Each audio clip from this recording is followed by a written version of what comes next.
Wagwan, everyone. I hope you're doing well, and welcome back to another Arsenal match reaction with Arsenal beating PSV by 1-0. Guys, that wasn't the most entertaining game that you've seen Arsenal play this season, but Arsenal got the all-important victory in this one to firmly place their grip on that top spot, which will mean ultimately, if we do qualify finishing top, we will miss the round of 32, and that's 2 games in when does it return? Is it in February or March? Someone will have to remind me when Arsenal do return back in the Europa League, and we won't face a side who's dropping down into the Europa League from the Champions League as well. But people, hope you're keeping good. Thank you for joining me. Big up Arsenal fans in here as well, and non-Arsenal fans onto the channel. Hope you're keeping well. If you're brand new, hope you enjoy this match reaction as we break down what has happened tonight in that game at the Emirates. But yeah, Arsenal, as I said, the first things first, it was an important victory. We've seen in the last 2 games against Bodo Glimt away, winning that one by 1-0, Leeds by 1-0, that these games, they're coming thick and fast. They are certainly.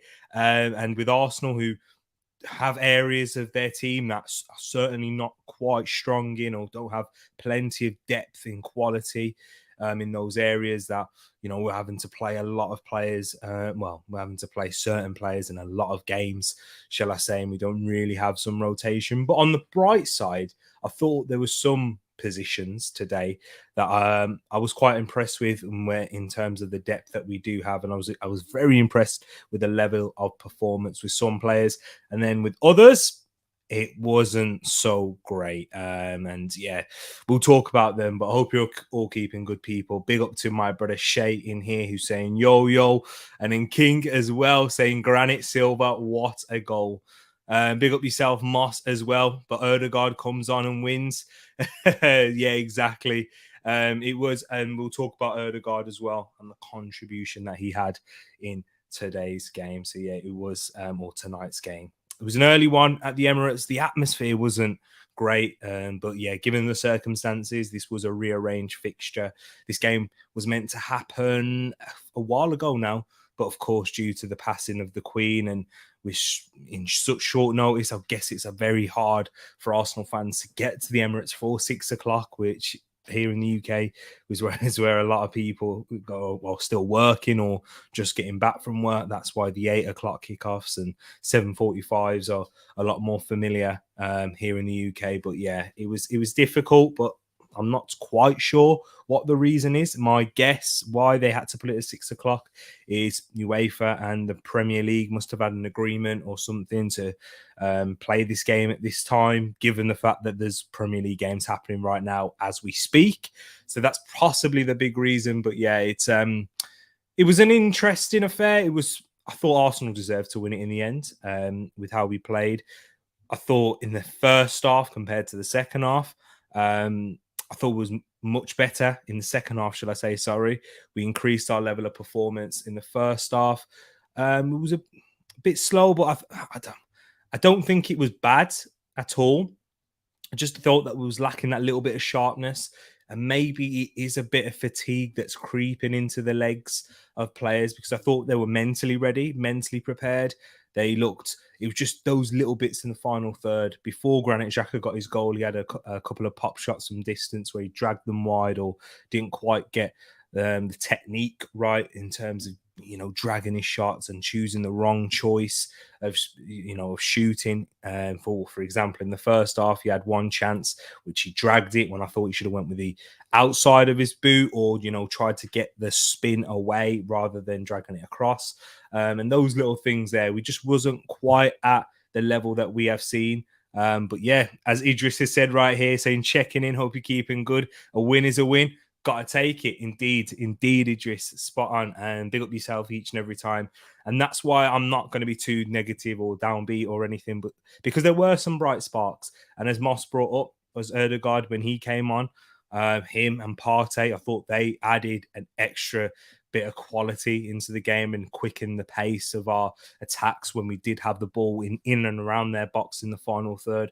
Decision making just being much quicker.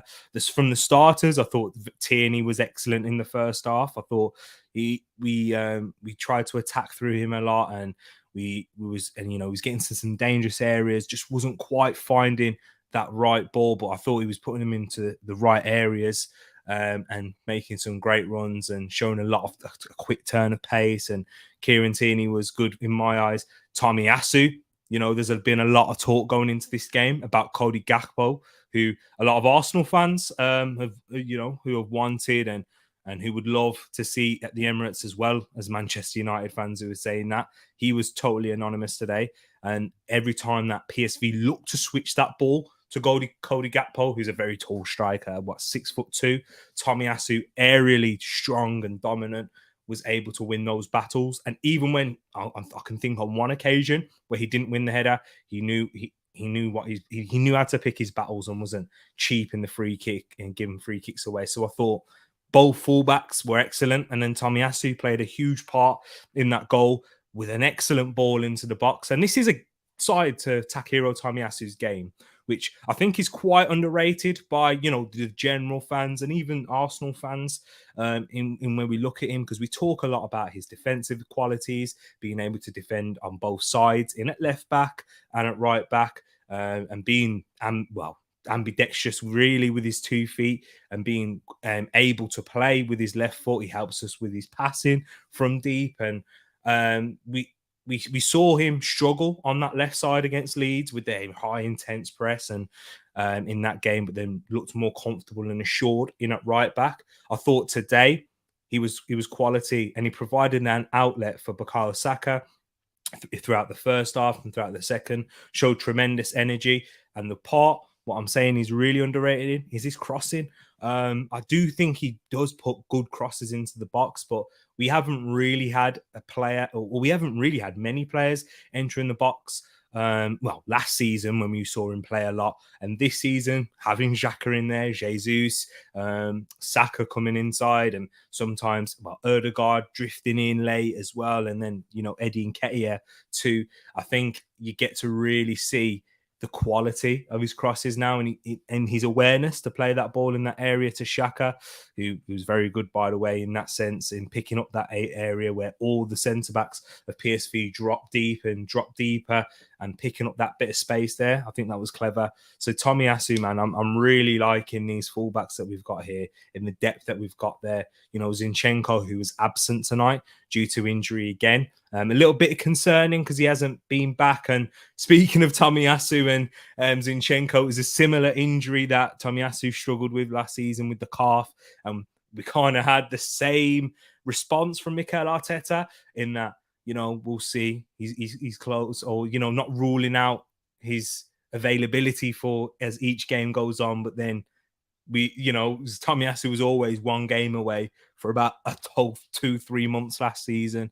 So yeah, I think Arteta's just being careful, but we didn't miss Zinchenko in that sense today, because I thought Tierney was good. I thought the times where we missed Zinchenko was when Tierney was in those central areas. He's not quite as effective in those areas, and it's out of position for him. It's a brand new area, so I'm not expecting him to be of that level of Zinchenko when, he plays midfield for Ukraine and was naturally a midfielder before he was converted to a left back under Pep Guardiola. So yeah, I was impressed with the fullbacks as per se, and then the centre backs. I thought Rob Holding was outstanding. By the way, he was outstanding tonight. Aggressive defensively, didn't give any of the PSV forwards much time to breathe. And then I thought, and this isn't an area that I usually praise with Rob Holding, his passing through the lines, his quality of pass. In that, you hear that a lot on this channel with me talking about quality of passes, and the fact that he was playing these forward with the right amount of zip and quality, and allowing our midfielders to turn first time and play it to the forwards and link up with the wide men. I thought he was excellent today, Rob Holding, defensively and in possession. So yeah, Rob Holding, I think, do you know what? I'm going to say Rob Holding was my man of the match talking about that. Who in midfield? Sambi Lokonga. I was actually quite impressed with him in the first half. I'll be interested to hear your thoughts, guys, in the live chat and in the comments what your thoughts were on Sambi Lokonga, because I did think he was staying centrally a little bit more and wasn't drifting away and getting caught in wide areas, leaving a gap centrally, apart from when Xavi Simons, in fact, when he had the opportunity, when he hit over the bar in the first half. But PSV was sat in very much in a low one. It was a mid to low block. They certainly stuck players behind the ball, and they were being pragmatic in their approach and trying to hit us on the counter attack. So it wasn't easy to break them down. I thought Lokonga did okay, and I thought he was all right. And what I was impressed with the most with Lokonga was he seemed mentally checked in. He seemed on it. He was trying to get on the ball. He always tried to make himself available in that sense. And I think there was positive signs with Lokonga. He had a very good game against Bodo Glimt away from home. Probably that was, he was best performance of the season. And the Europa League, I think this is a good stepping stone for him into building himself into that player that he wants to become. Whether his position long term is going to be in that similar role that Partey plays, in that deep line defensive midfield role, or is it going to be, support for Xhaka, which we've seen him playing pre-season? Whatever it is, this is where we talk about Saka. He had to prove himself in at left back, left wing back, and then in midfield, of course, as well, and then left wing, and then eventually moved out to the right. It's just about having that level of performance, that attitude, that character, that suitability to be, an Arsenal player overall. And I thought he was all right tonight. It was pretty impressive. But when you see Partey come on, it kind of shows you the levels to this game. Thomas Partey is one of the best in the position that he plays in the world. Right, this is the level that he's been at for most of this season shows you. And when he's not playing in these high level games, we miss him, as we saw at Manchester United, of course. So Thomas Partey, excellent one when he came on as well. Just so much quicker in his thought. He's a lot more experienced than Lokonga. And when Thomas Partey was that age, he wasn't at nowhere near the level that he is now, of course. But I do like the signs with Sambi Lokonga. In that midfield, to the left of him, Granit Xhaka, very consistent again, and he was getting into those dangerous areas, getting the ball out wide. I just thought, Granit Xhaka, he's just always going to give you a minimum now of a 6, 7 out of 10. I thought, and the fact that he grabbed the goal just takes him even higher. Good positioning, always a threat, a goal scoring threat now. Honestly, Granit Xhaka is one player that you guys need to get in your fantasy team if you do play FPL. I thought he was bright, and he was linking up well and playing the balls through the lines, picking up good positions and leading the side. Even when it was difficult. So massive props to Granit Xhaka. On a little bit of a negative, I thought Fabio Vieira struggled. I thought he struggled quite a bit tonight, and it was partly due to PSV in how low they were sitting in that midfield and trying to really negate those spaces in between the lines. And I thought, and the other part was Fabio Vieira just didn't have the quality in possession when he did have it. We saw it with a couple of set pieces he had. The quality wasn't there. His passes, they weren't in the final third. He just didn't look confident. And I wouldn't say it's a worry as of yet, because it's still early days for Vieira. I heard the commentator say that he's been training 3 times a week with weights, Fabio Vieira, because he's very lightweight. He's trying to get used to the physicality of the Premier League. So I'm not worried with Fabio Vieira. I do realize that he has to go through an adjustment period, adjusting to life and to Arteta's Arsenal in the style of play that we have. And Arteta's spoken about some things that he needs to improve on defensively, but I expected a little bit more from him in possession and going forward, and to link up with the strikers a little bit better. I thought he struggled in that sense. But guys, let me know your thoughts on Fabio Vieira in this game. I think he was my most disappointing player. And then, I'm sure a lot of people would probably say this for Eddie Nketiah as well, but I thought he was lively. He's definitely not a winger, and we certainly do need to sign a winger in January, I think. And I actually think we need to sign a winger more than a midfielder now. As we came to the close of the window, given El Nene's injury, and in that sense, even before that, I thought we should sign a midfielder. But Arteta's proven right again, and the club in the fact that they were pursuing a winger up until El Nene picked up that injury, and then they of course tried to pursue Douglas Luiz. For me, with Gabriel Martinelli and Saka having to play a lot of this game, and we'll talk about his injury worry as well. It does show you that we are light at the moment. Smith Rowe's out injured, and he's someone that would provide competition out on that left. And I'm sure if he was fit, he would be knocking on the door with Gabriel Martinelli, and he'd be giving something, giving Arteta something to think about.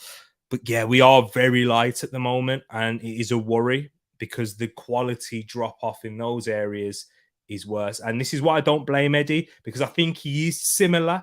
He has a similar play style now to Gabriel Jesus in terms of high energy forwards who like to press, who aren't bad at the dribble, beating, going past the defender.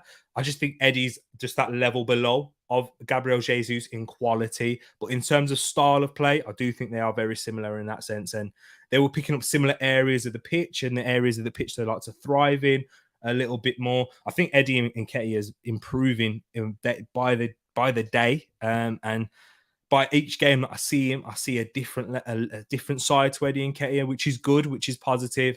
But he's certainly not a left winger, and I do think we missed Martinelli's element down on that left, which was causing Tierney to do a lot in midfield, defensively, and going forward. And we saw him pull up with a little bit of cramp towards the end, and I think that's the big, massive reason to it. I wouldn't say Eddie Nketiah didn't have his best game. Looked lively, looked sharp, but just not in comfortable areas, I would say, for Eddie. But yeah, certainly need a winger. Jesus, I thought much better in the second half.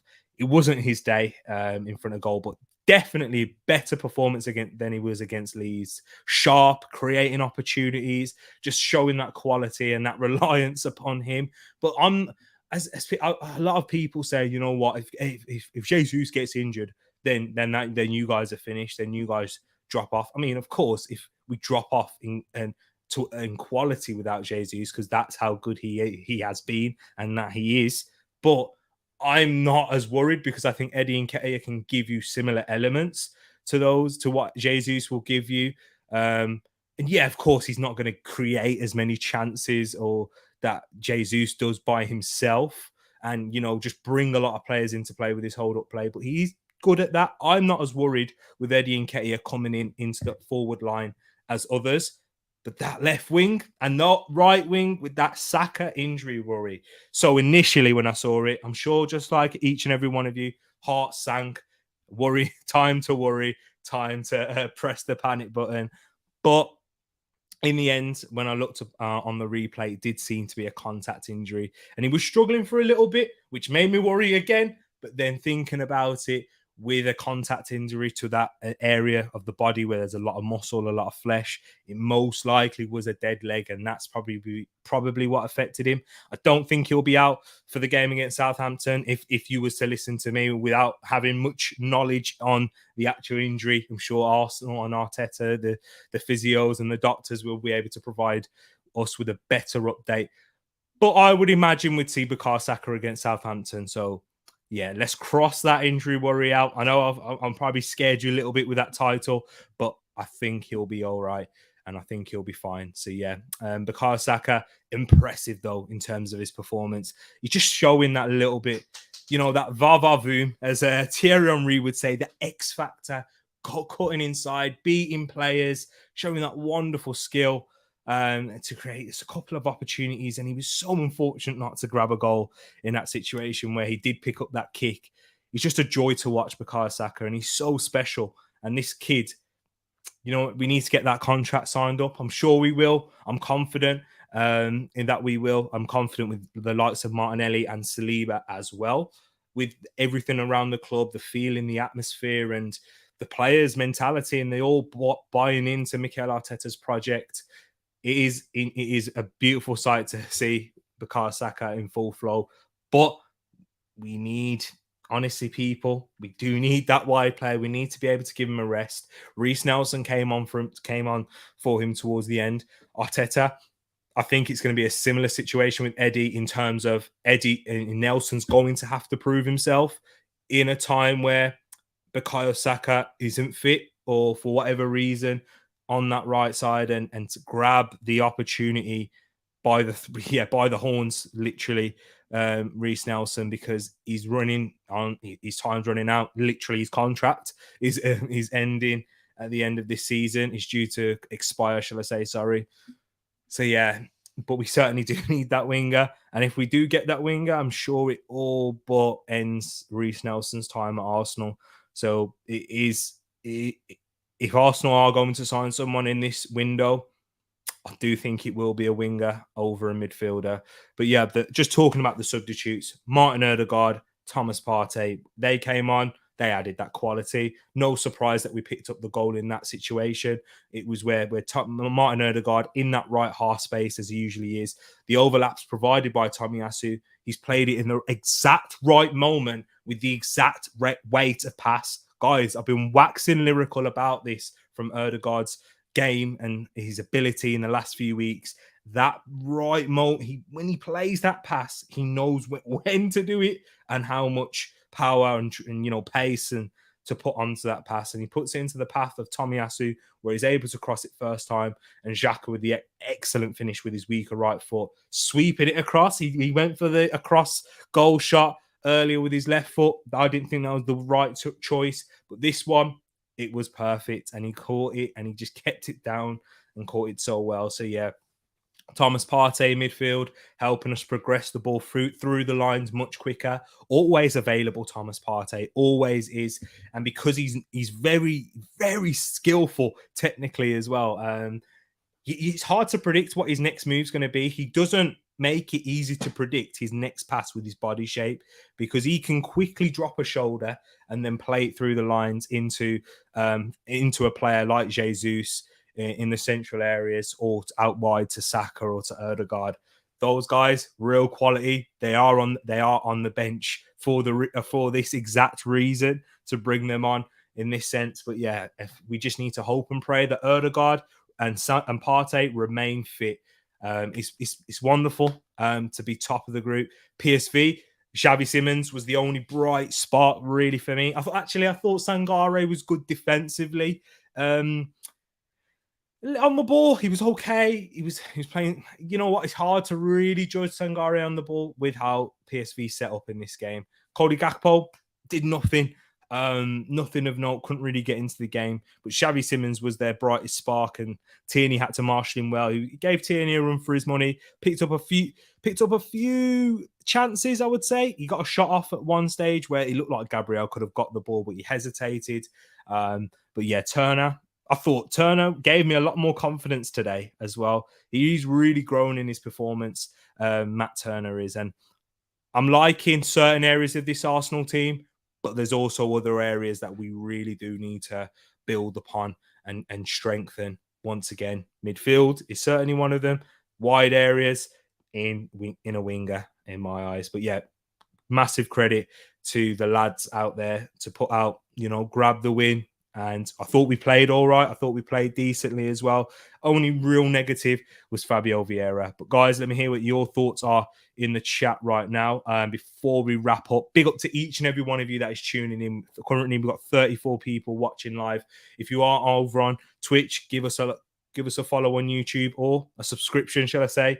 And yeah, nice to meet you as well, guys. Come on, get in the comments as well if this is your first time watching.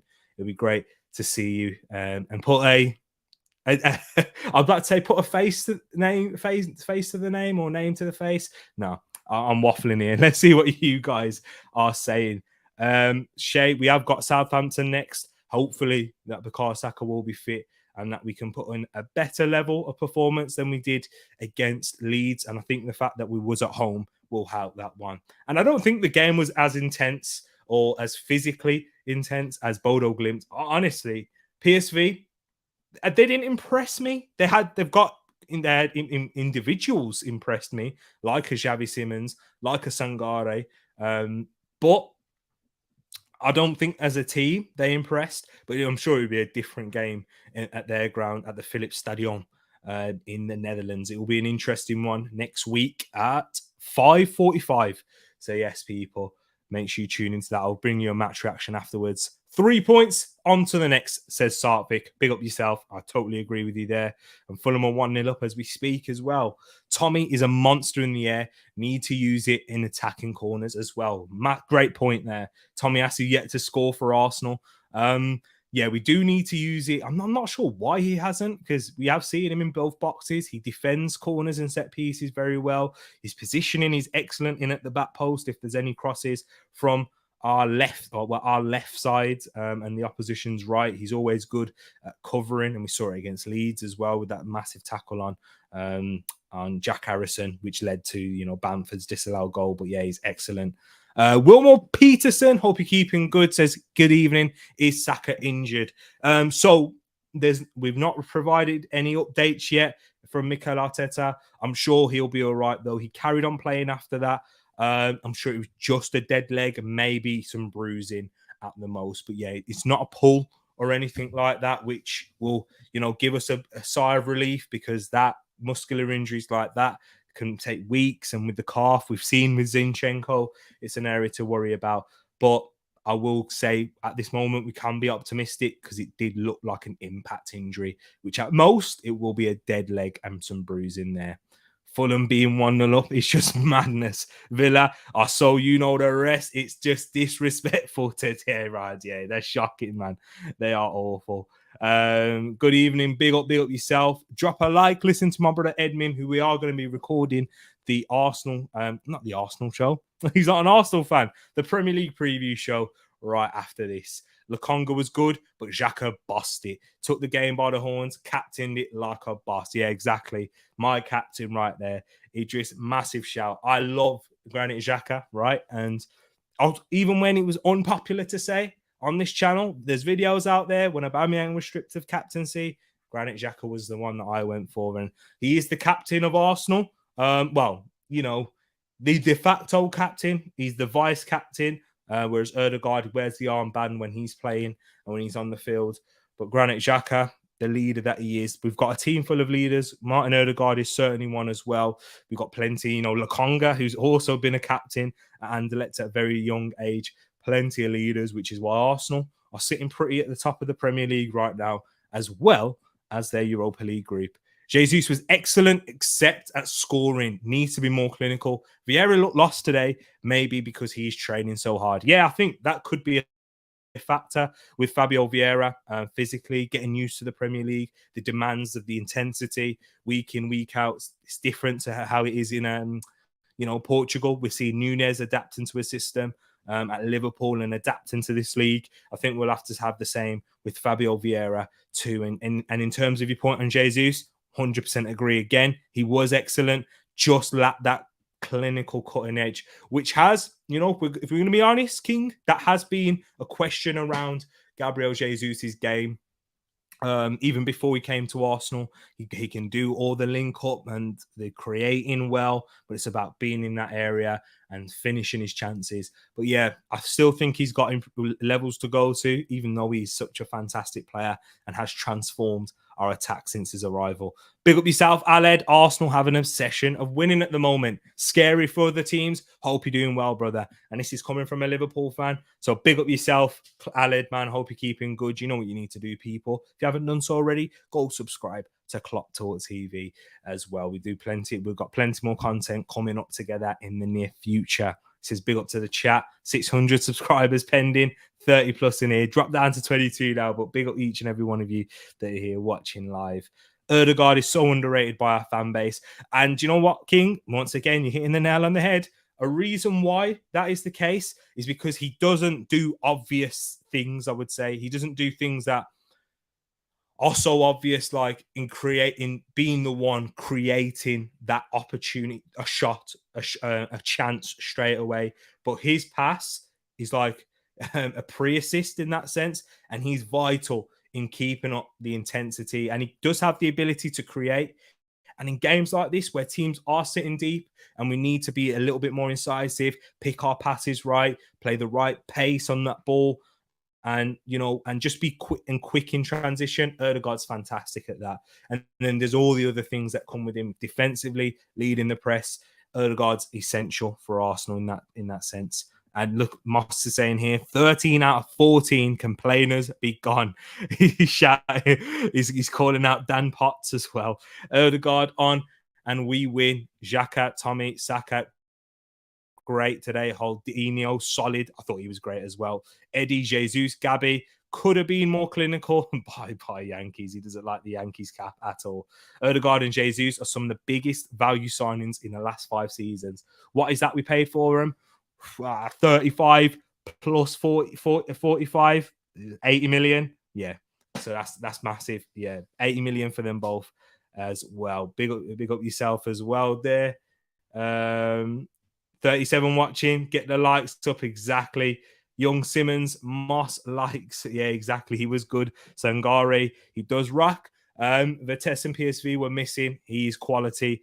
Then the Till guy. Yeah, Till wasn't doing anything. But I do agree with those players that you brought up there in Simmons. He looked sharp. He looked good. PSV and PSG, they've got a buyback clause on him, and you can see why he's at the likes of Barcelona and PSG. And PSG wanted to keep him as well. He will have a good future, a bright future, Xavi Simons. And you know what? Wouldn't go miss at the Arsenal. That's for sure. And Sangare, defensively, he was good, covering those spaces well. It'd be interesting to see him next week in Omos, when PSV are going to have more onus to attack, being at home and being in the predicament that they're in. It's going to be interesting to see how he is in transition and on the ball as well. And that'll be a real test, because Sangare having a lot of attractors at the moment. Can't wait for the Premier League preview show. Agree with you. You should do watch-alongs when you can. Yeah, man, I will try to bring one this weekend for the Southampton game at the very least. Maybe a little bit more. We'll have to wait and see. But yeah, I'm definitely going to try and bring one up. Big ups talking about Stephen Curry right there. But Leicester own goal, 1-0 down to Leeds. Oh, wait there. Oh, Leicester. Oh, okay, Leeds own goal. So yeah, 1-0 to Leicester. Big up yourself, guys. People, I'm going to wrap this up now. Arsenal, we should be through top of the league into our next game. Well, we can confirm that. All we need is a draw away at Eindhoven. If we grab that, we're having a great day. But big up each and every one of you that has tuned in. Thank you to each and every one of you in the chat as well. It's nice hearing your opinions and thoughts. Stay tuned to the channel. Tomorrow, we'll be bringing out the Premier League preview show, where you guys need to get your predictions out there. Big up yourself, Peeny Ween, as well. I can see. I like that. You know what you're saying there, people. Hope you're keeping good. And people, we are out. Arsenal, top of our group stage and top of the league. Love to you all, and peace.